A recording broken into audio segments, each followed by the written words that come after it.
नमस्कार दोस्तों, मैं आपका दोस्त हेमंत कुमार आपका स्वागत करता हूं अपने YouTube channel dreams property Jaipur में। तो दोस्तों, मैं आज एक नई वीडियो के साथ में आपके लिए एक नई टाउनशिप लेके आया हूं, जो टाउनशिप बहुत ही जबरदस्त रहने वाली है।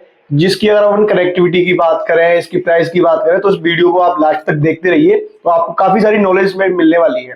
तो दोस्तों, हम अब जो नया प्रोजेक्ट लेके आए हैं वो लेके आए टोंक रोड पे। जैसे कि आप जानते होंगे, टोंक रोड काफी प्रचलित और प्रसिद्ध रोड है। तो उसी टोंक रोड की कनेक्टिविटी के साथ में बहुत ही शानदार और प्यारा प्रोजेक्ट ये हमारा है। 160 फीट रोड पे हमारा प्रोजेक्ट रहने वाला है। मतलब जो मेन एंट्री रहेगी वो आपकी 160 फीट रोड से इसमें रहने वाली है। तो दोस्तों, मैं आपको बता दूं कि इसकी लोकेशन क्या है, एग्जैक्ट लोकेशन क्या रहने वाली है। जैसे कि आपने टोंक रोड पे आप चलते हैं इधर गांधीनगर स्टेशन से। अब मैं मिडिल ले लेता हूँ, गांधीनगर स्टेशन। तो गांधीनगर स्टेशन से आप चलते हैं तो उसके बाद में आप प्रताप नगर को क्रॉस करते हैं। प्रताप नगर क्रॉस करने के बाद में देन उसके बाद आप आते हो चौकी ढाणी के पास में। तो चौकी ढाणी काफी प्रसिद्ध रिसोर्ट है एक। तो उसके राइट हैंड साइड में एक रोड जाता है, वाटिका रोड, जिसे वाटिका रोड के नाम से जाना जाता है। तो उस वाटिका रोड पे आप चलते हो तो रिंग रोड से पहले ही एक अपना चौक आता है जिसे मीना चौक के नाम से जाना जाता है। तो उस मीना चौक से मात्र 1.5 किलोमीटर की डिस्टेंस पे हमारा प्रोजेक्ट रहने वाला है। यहाँ पे प्रसिद्ध मंदिर है तिवाड़ी वाले महाराज जी, मतलब हनुमान जी, तिवाड़ी वाले हनुमान जी का मंदिर है। तो उसी के जस्ट अपोजिट में ही हमारा प्रोजेक्ट है। 160 फीट रोड पे हमारा प्रोजेक्ट रहने वाला है। टाउनशिप के अगर अपन डेवलपमेंट की बात करें तो जैसे कि मैं हम आपको बताते हैं, इसको आपको जानते भी है कि 160 फीट रोड पे हमारा प्रोजेक्ट है। तो वहीं आपका एंट्रेंस रहेगा, वहीं आपका एंट्री गेट रहेगा आपका। तो एंट्री गेट पे आपको सिक्योरिटी गार्ड की फैसिलिटीज मिलेगी, सीसीटीवी कैमरेज की मिलेगी। उसके बाद आप बूम बैरियर जैसे काफी सारी आपको फैसिलिटीज आपको गेट पे मिलने वाली है। उसके बाद टाउनशिप में जैसे आप एंटर करते हैं तो एंट्री जो हमारी रहने वाली है वो 60 फीट रोड से रहने वाली है। 60 फीट का इसमें एंटर रोड रहेगा। उसके साथ में ही आपको इंटरलॉकिंग टाइल्स के सारे रोड मिलेंगे। इस मतलब टाउनशिप में 60 फीट और 30 फीट के रोड आपको उसमें प्रवाहित किए जाएंगे।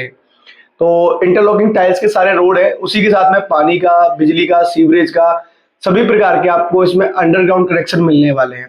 तो बहुत ही प्यारा और जबरदस्त प्रोजेक्ट है हमारा। अगर अपन इसकी कनेक्टिविटी की बात करते हैं तो जैसे कि मैंने आपको बताया कि ये 160 फीट रोड पे हमारा प्रोजेक्ट है। तो पास में ही इसके आपको दो 160 फीट और रोडों की आपको कनेक्टिविटी इसमें मिलने वाली है। जबरदस्त कनेक्टिविटी है। और तीनों जो रोड है वो सीधे कनेक्ट करती है टोंक रोड को। तो आप सीधे चौकी ढाणी से आप सीधे अपने प्रोजेक्ट पे 160 फीट रोड से आप सीधे आ सकते हो अपने प्रोजेक्ट के लिए। तो अभी जो फिलहाल में जो उसकी आपकी एंट्री रहेगी वो चौकी ढाणी से जो वाटिका वाला जो रोड जा रहा है वो मीना चौक पे आता है। मीना चौक से फिर आप शंकर मावे वाले की तरफ अपन जाते हैं तो उसके सामने से ही रास्ता जाता है तिवाड़ी वाले बालाजी की महाराज की तरफ। तो वहां अपने आपको प्रोजेक्ट देखने को मिलता है। पर लेकिन फ्यूचर में जब वो 160 फीट रोड बनेगा तो आपका सीधी जो कनेक्टिविटी रहेगी वो टोंक रोड से रहेगी। तो रिंग रोड से अपन कनेक्टिविटी की बात करें तो रिंग रोड हमारे प्रोजेक्ट से मात्र 1.5 किलोमीटर की डिस्टेंस पे रहने वाला है। और अब इसमें अगर अपने को जैसे कि अपन आप बात करते हैं कि इसमें ही अपना इन्वेस्टमेंट क्यों करें या रेजिडेंस क्यों करें, तो दोस्तों मैं आपको बता दूं कि ये वो एरिया है, ये हमारा जो प्रोजेक्ट है, पहला प्रोजेक्ट ऐसा है जो रिंग रोड के अंदर, ये रिंग रोड के अंदर एक पहला प्रोजेक्ट है जो जेडीए से अप्रूव्ड है, गेटेड कॉलोनी है। क्योंकि यहाँ की जो लोकेलिटी है वो सब सोसाइटी पे है। सोसाइटी पे वैसे अगर सोसाइटी की अगर प्राइस की बात करें तो 30,000 35,000 की आप भाव चल रहे हैं। और हमारा जो प्रोजेक्ट है वो जेडीए से अप्रूव्ड है, रिंग रोड के अंदर है। तो ऑब्वियसली हमारा प्रोजेक्ट बेहतरीन है। और इसकी और अदरवाइज कनेक्टिविटी की बात करें अपन तो ये सांगानेर से कनेक्टिविटी रखता है। सांगानेर कुछ किलोमीटर की दूरी पे ही हमारे यहाँ पे मिलने वाला है। उसके साथ में प्रताप नगर हमारे प्रोजेक्ट से पास में ही पड़ता है। और जो अपने मालवीय नगर में आपने देखा होगा जीटी मॉल, तो जीटी मॉल की ही दूसरी ब्रांच यहाँ अपनी चौकी ढाणी के पास में मिलने वाली है, जो कि 4.5 किलोमीटर की डिस्टेंस पे ये रहने वाला है। तो मतलब बहुत ही सारी कनेक्टिविटियां है। और जिस 160 फीट रोड पे हमारा प्रोजेक्ट है वो सीधा अपना प्रताप नगर के मतलब टोंक रोड से कनेक्ट होता है और आगे जाता है इंडस्ट्रियल एरिया की तरफ में।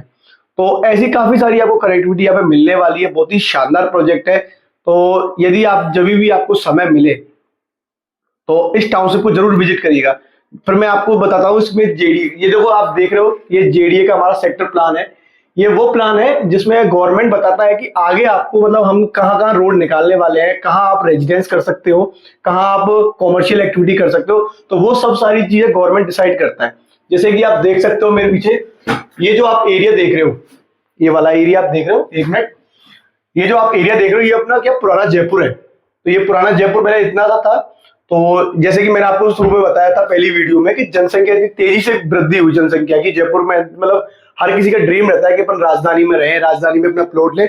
तो लोगों ने क्या, जनसंख्या वृद्धि की होने के कारण तो ये जयपुर क्या है, पहले छोटा सा एरिया था, अब एरिया बढ़ गया। तो लोगों ने, जब लोग आए तो गवर्नमेंट ने फिर उसमें नए नए रोड निकाले, उनको कनेक्टिविटी दी। फिर जैसे हम जैसे सलाहकारों ने भी उनके लिए प्लॉट वगैरह दिलाए, लोगों ने अपनी खुद की जमीन, जो अपनी पुश्तैनी जमीनी थी कुछ लोगों की, तो वो बाहर बसावट करने लगे, खेती बाड़ी वगैरह कम होने लगी यहाँ पे। तो उस चीज से क्या, फिर ये जो एरिया है पूरा भर गया। तो ये एरिया भरने के बाद में फिर ये जो आप देख रहे हो, तो ये अभी जो है ना, यहाँ तक पूरी बसावट हो चुकी है। ये आप देखते हो यहाँ पे सब आपको प्रताप नगर, मालवीय नगर, सी स्कीम, बनी पार्क वगैरह, तो काफी सारे जो एरिया है पूरे प्रॉपर्ली तरीके से भर चुके हैं, है ना। तो इसकी अपन बात करें, ये जो आप देख रहे हो, ये पूरा राउंड अबाउट जो आपने देख रहे हो, ये है अपना रिंग रोड। ये रिंग रोड दोस्तों इसलिए बनाया हुआ है कि जयपुर में जब क्या है, इतनी बसावट हो चुकी है, इतनी रोडों की कनेक्टिविटी हो गई है, तो जिससे क्या भीड़ भाड़ बहुत ज्यादा हो चुकी है। तो अब क्या है कि जैसे कि कोई आदमी, कोई ट्रांसपोर्ट, जैसे कि अजमेर रोड से आता है, तो वो क्या पहले सिटी के अंदर होके निकलता था। अगर उसको आगरा की तरफ जाना था तो वो सिटी के अंदर होके वो निकलता था। तो उसमें क्या है कि ट्रैफिक भी लगता था और उसको समय भी लगता था।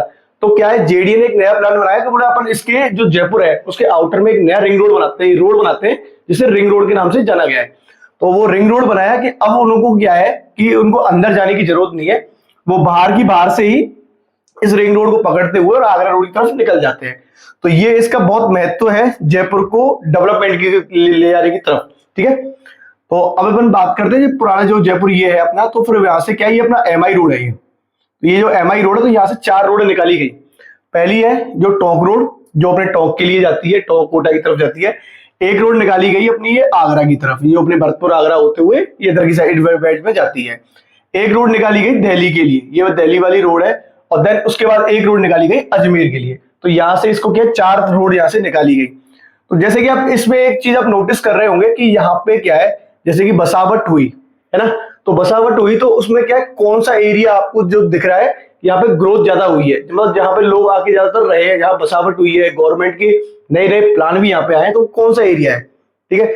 मेरा मानना यह है कि ज्यादातर, मेरा क्या सबका मानना यह है कि जो भी कोई नया शहर होता है, तो उसका क्या है, साउथ ईस्ट एरिया जो होता है ना, वो सबसे ज्यादा ग्रोथ करता है। तो जैसे कि आप देख रहे हो, तो ये वाला जो एरिया है इसका साउथ एरिया है ना। तो ये साउथ एरिया है, तो इसने क्या सबसे ज्यादा ग्रोथ की है। तो आज जो आप देख रहे हो टोंक रोड के जो साइड में देखोगे, तो वहां पे के जितने भी नई कॉलोनियां हैं, मालवीय नगर है, प्रताप नगर है, यहाँ पे जगतपुरा भी अपने उसमें आता है। तो आप देखोगे यहाँ पे आज की डेट में यहाँ पे क्या जमीनों की रेट है, 70-70, 80-80 हजार, 90-90 हजार, लाख-लाख रुपए की भी आपको यहाँ पे प्लॉट पर गज के हिसाब से मिलने लगेंगे, ठीक है। तो आप जैसे देखते हैं, तो ये अपना टोंक रोड है। तो टोंक रोड पे अपन आते हैं सीधा, ये जो एरिया आप देख रहे हो, ये अपना गांधीनगर का रेलवे स्टेशन है, ठीक है। उसके बाद अपन जाते हैं, तो ये अपना B2 बाईपास वाला एरिया आता है, जिससे अपन जवाहर सर्किल की तरफ जाते हैं, ठीक है। अब यहां तक देखो आप कितनी बसावट हो चुकी है। अब एक चीज नोट करो ऑफिस में आप, कि यहां से क्या है, आप एमआई रोड से स्टार्ट करोगे आप, तो यहाँ पे क्या गवर्नमेंट ने कितने अपने नए प्रोजेक्ट लेके आया। देखो अपने ये एमआई रोड है, सबसे बड़ा जो अपने राजस्थान का सबसे बड़ा जो हॉस्पिटल है वो कौन सा है, एसएमएस, ठीक है, वो भी क्या इसी टोंक रोड पे स्थित है, ठीक है। उसके बाद जब आप आगे चलोगे, तो यहाँ पे क्या है, सेंट्रल पार्क, जयपुर का काफी सबसे बड़ा पार्क है सेंट्रल पार्क, तो वो भी इसी टोंक रोड पे स्थित है, ठीक है। उसके बाद में बात करें अपन स्टेडियम के बारे में, जो अपना स्टेडियम है वो भी इसी रोड पे है, ठीक है। तो क्या है, मतलब देखो आप शुरू से देखोगे तो गवर्नमेंट ने भी काफी इसी चीज पे ध्यान दिया हुआ है, क्योंकि साउथ एरिया है, साउथ एरिया ज्यादा उसका डेवलप होता है, ठीक है। अपन यहाँ से चलते हैं जैसे, तो अपना गांधी पार्क ने वो आ गया, गांधीनगर का रेलवे स्टेशन आ गया। उसके बाद में फिर ये अपना जवाहर सर्किल आ गया, जवाहर सर्किल से अपन सीधे चलते हैं सबसे बड़ा एयरपोर्ट, तो जयपुर का वो है इंटरनेशनल एयरपोर्ट, वो भी इसी टोंक रोड पे है। तो अब आप देख लो गवर्नमेंट के यहाँ से यहाँ तक, अभी अपन एयरपोर्ट तक आए हुए हैं, गवर्नमेंट के एयरपोर्ट तक ही काफी सारे प्रोजेक्ट आ चुके हैं जेडीए के, ठीक है। उसके बाद अपन चलेंगे आगे जाके, तो अपना महात्मा गांधी हॉस्पिटल है, वो भी टोंक रोड पे ही आता है। उसके बाद में चौकी जानी जैसा रिसोर्ट है, वो भी आता है। फिर ये इंडस्ट्रियल जो एरिया देख रहे हो आप, जो डार्क स्पॉट देख रहे हो ब्लैक वाला, ये पूरा सीतापुरा रीको का इंडस्ट्रियल एरिया है, तो ये भी टोंक रोड पे ही है। तो इतने सारे गवर्नमेंट के प्रोजेक्ट है। उसके बाद में अपन चलते हैं, तो यहाँ पे ये रिंग रोड आ जाती है, तो रिंग रोड फिर उसके बाद में क्रॉस करने के बाद ये आगे की तरफ जाता है। तो मतलब इस चीज को अपन नोट करें ना, कि ये जो एरिया है इतनी तेजी से ग्रोथ हुआ है, गवर्नमेंट ने भी इस पे ध्यान दिया, और आगे भी इस पे क्या तेजी से ग्रोथ होने वाली है। क्योंकि आप जैसे ये वाला एरिया देख रहे हो, सवाई एरिया देखो, सिद्धार्थपुरा का एरिया, इसमें क्या है, गवर्नमेंट ने 656 बीघा जो जमीन है वो हायर कर ली है। यहाँ पे क्या करेगा गवर्नमेंट, यहाँ पे क्या है, उन्होंने एक प्लान किया हुआ है कि इस एरिया को अपन एक स्मार्ट सिटी में डेवलप करें। जैसे कि भाई अब मैं यहाँ पे रहूंगा, सपोज दैट मैंने चंदलाई के पास में मैंने प्लॉट ले लिया। अब मैं ये तो नहीं है कि मेरे को अगर शॉपिंग करनी है, मेरे को बच्चे को पढ़ाना है, तो मैं अंदर सिटी की तरफ जाऊंगा, वहां पे अपने बच्चों को स्कूल में पढ़ने के लिए भेजूंगा या शॉपिंग करने के लिए मैं वहां जाऊंगा। तो उन्होंने क्या किया कि ये वाली जो जमीन है उसको हायर किया कि बोले यहाँ पे क्या बड़े बड़े स्कूल्स, कॉलेज, मॉल्स, काफी सारी फैसिलिटीज आपको यहाँ प्रोवाइड की जाएंगी। तो अब आपको क्या है, जो भी आदमी यहाँ पे अगर प्लॉट लेके रह रहा है तो उसको क्या है, सिटी के अंदर जाने की जरूरत नहीं है। वो यहाँ पे शिवदासपुरा में जो अपने डेवलपमेंट होगा वहां पे अपना वो करेगा। ठीक है, तो अब उसको ये कनेक्टिविटी मिलने वाली है। अभी आपने जैसे सुना होगा कि जो रिंग रोड अपना बन गया है, तो अब ये क्या गवर्नमेंट नया प्रोजेक्ट लेके आ रही है। काफी सारा जो एरिया है जहां पे क्या है कि अभी मतलब इसको रिंग रोड बनाने का कारण ये था कि ट्रैफिक कम रहे। ठीक है, राइट। तो ट्रैफिक तो उसमें कम हो गया, पर अभी क्या है, जो रेलवे लाइन जो जा रही है, कुछ एरिया ऐसा है जहां पे रेलवे लाइन अंडरपास नहीं बना पाई है या फ्लाईओवर नहीं बना पा रही है, क्योंकि स्पेस है ही नहीं, डेवलपमेंट इतना है, आबादी इतनी है कि वो जमीनों को नहीं तोड़ सकती इतनी, है ना। तो उन्होंने क्या डिसाइड किया है कि अभी जो जहां पे अपन फ्लाईओवर नहीं बना पाए, अंडरपास नहीं बना पाए, तो वहां क्या है, अपने को कैसे, अपने को वहां का कंजेस्टेड जो एरिया है उसको कम करने के लिए क्या करना पड़ेगा। तो उन्होंने क्या किया कि रिंग रोड के साथ में ही, उसके पैरेलल में ही एक रिंग रेल का नया प्रोजेक्ट लेके आए। तो जो ट्रेन है वो सिटी की जो अंदर जाती थी, जैसे कि अपनी मालगाड़ी होती है, वो क्या है सिटी के अंदर होके जाती थी। तो जब वहां होके निकलेगी तो ट्रैफिक उसका वो लगेगा, जाम लगेगा। तो उन्होंने क्या कहा कि अब जैसे कि अब जो भी कोई अगर ट्रेन आ गई आएगी, तो जिसको आगरा की तरफ जाना होगा या कोटा की तरफ जाना होगा, तो वो अंदर से ना आके वो इसके पैरेलल में आएगी, और पैरेलल में आने के बाद में देन अपने रूट के लिए वो निकल जाएगी। तो फिर क्या, इसके साथ में फिर उन्होंने एक प्लान और किया कि यदि आपको जैसे रिंग रेल का प्रोजेक्ट अपन निकाल देते हैं तो उसके लिए क्या है कि स्टॉपेज भी चाहिए होगा। तो उन्होंने क्या, दो जगह चुनी। पहला तो आपका शिवदासपुरा, शिवदासपुरा में एक सब स्टेशन बनेगा रिंग रेल का जो प्रोजेक्ट अब ये आएगा अपना, तो एक स्टेशन बनेगा अपना शिवदासपुरा में, और दूसरा बना हुआ अपना खातीपुरा में। खातीपुरा में आप देख चुके हो कि कहाँ उसकी जमीनें 15-15-20 हजार की जहां पे आपकी रेट थी, आज प्रेजेंट डेट में वो 50-50-60 हजार में भी आपको प्लॉट मिलना मुश्किल है, नामुमकिन है। ठीक है, 50-60 हजार में भी आपको वहां पे जमीन नहीं मिल पाएगी आपको, क्योंकि क्या है, जब खातीपुरा में रेलवे स्टेशन आया तो वहां ऐसी तेजी से ग्रोथ हुई, क्योंकि गवर्नमेंट का प्लान है, तो गवर्नमेंट जहां पे डेवलपमेंट करता है वहां रेटें हमेशा बढ़ती है। तो अभी जो इसका फेज है ये वाला शिवदासपुरा वाला, तो यहाँ पे जैसे इसका काम स्टार्ट होता है तो यहाँ पे भी और तेजी से रेटें बढ़ने वाली है। अब आपको और मैं बता दूं कि ये साथ में होने के साथ में अभी एक प्रोजेक्ट और है जो है मेट्रो का, अभी फिलहाल में पास हो चुका है, जो विद्याधर नगर से लेके और ये अपना सीतापुरा तक का ये पास आउट है। तो आगे का जो उसका प्लानिंग है उसको सीतापुरा से वो शिवदासपुरा के लिए जाएगा, तो शिवदासपुरा से फिर वो आगे लिए अपने चाचू के लिए वो सीधा निकल जाएगा। ठीक है, तो जब शिवदासपुरा पे अभी देखो कितना यहाँ पे डेवलपमेंट हो गया, गवर्नमेंट का 656 बीघे का प्रोजेक्ट आ गया। ठीक है, उसके बाद में ये जो रिंग रेल का जो प्रोजेक्ट है, तो इसके लिए एक वो अपना रेलवे स्टेशन जो काफी बड़ा स्टेशन बनेगा, तो वो भी अपना शिवदासपुरा में आ गया।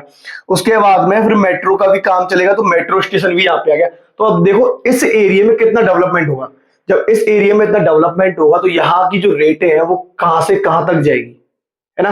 तो दोस्तों मैं बस आपको इसके माध्यम से बस ये चीज समझाना चाहता हूं कि अगर अपने को इन्वेस्टमेंट करना है या रेजिडेंस करना है, तो ये लोकेशन है, ये जो बेल्ट है वो आपके लिए एकदम बेस्ट रहने वाली है। आपकी पीढ़ी, आपके बच्चे, आपके आपके जो बच्चे हैं ना, वो आपको आगे तक याद रखेंगे कि बोले यार वाह पिताजी ने क्या अच्छा डिसीजन लिया इस जगह पे प्लॉट लेके। क्योंकि क्या अभी जो अपन देख पा रहे हैं ना, ये जो जमीन है वो खाली जमीन है, तो अभी क्या लगता है अपने को, दूर लगता है। बोले यार अपन तो क्या है यहाँ रहते हैं, प्रतापनगर में रहते हैं, तो यहाँ से इसका डिस्टेंस जो है वो काफी किलोमीटर का है, 15 किलोमीटर का है, सपोज दैट 12 किलोमीटर का है, तो उनको दूर लगता है ना। तो अभी क्या इनको दूर लगता है, पर लेकिन जब ये सारी एक्टिविटी यहाँ पे होना स्टार्ट हो जाएंगी आने वाले with in 2 years, 3 years, 4 years में, जब ये एक्टिविटी यहाँ पे होने लग जाएंगी, यहाँ पे जो रेटें हैं वो 50,000, 60,000 की अगर जब पहुंच जाएगी ना, तो फिर अपने को दूर नहीं लगने वाली है। क्योंकि आज जो शिवदासपुरा है ना, गवर्नमेंट की खाली गाइडलाइन से ही गवर्नमेंट ने बोला है कि यहाँ पे इसको हमने जमीन को हायर कर लिया है ना। तो 656 बीघे जो जमीन है उसको गवर्नमेंट ने हायर किया हुआ है। तो इस गाइडलाइन को सुनते हुए ही लोग बागों की जो जो आज के जो एरिया है ना, इतना डेवलप हो गया कि यहाँ पे अब जमीनें जो प्रेजेंट में है ना, वो 40,000 की भाव में चल रही है।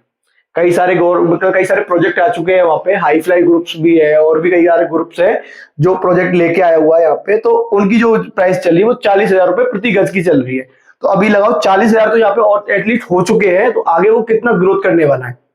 तो दोस्तों यदि आपको ऐसी ही नॉलेज अपने को जयपुर में, अगर आप इन्वेस्टमेंट करते हो या रेजिडेंस करना प्लान करना चाहते हो, अगर ऐसी ही आपको नॉलेज आगे चाहिए तो हमारे साथ बने रहिए। हमारे चैनल को लाइक करें, शेयर करें, सब्सक्राइब करें, और जिस किसी के आपके जानने वाले हो उनको अगर रियल एस्टेट में इंटरेस्ट है या इनको इन्वेस्टमेंट करना है तो उन तक वीडियो जरूर पहुंचाएं। धन्यवाद।